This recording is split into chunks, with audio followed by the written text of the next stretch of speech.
Aujourd'hui, une tension secoue le sommet de l'État. Même les familles de Bassirou Diomaye Faye et d'Ousmane Sonko ont dû intervenir pour calmer la situation. Ce qui n'était qu'une rumeur est désormais clair, le président et son premier ministre traversent une véritable crise. Tout commence lorsque Diomaye décide de remplacer Aïda Mbodj par Aminata Touré à la tête de la coalition Diomaye Président.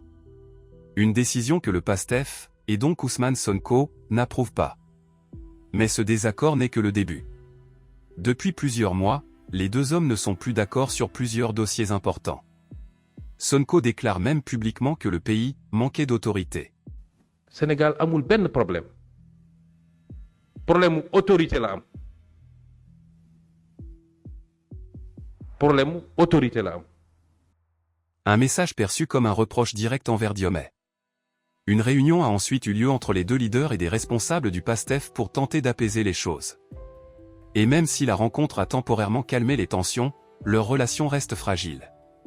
Avant le dernier remaniement, la situation se complique encore. Deux proches de Sonko auraient été surveillés. Et le Terra Meeting organisé par Sonko est interprété comme un message clair, rappelant que le PASTEF a porté Diomaye au pouvoir. Le PASTEF est le parti majoritaire de cette coalition. De son côté, Diomaye réaffirme ses positions après un échange avec Aminata Touré. Les deux camps se crispent. La tension devient tellement forte que même les familles des deux hommes tentent d'intervenir. Et contrairement à ce que disent certaines rumeurs, Diomaye et Sonko ne se sont pas encore rencontrés directement. Seul un proche de Sonko a échangé avec le président.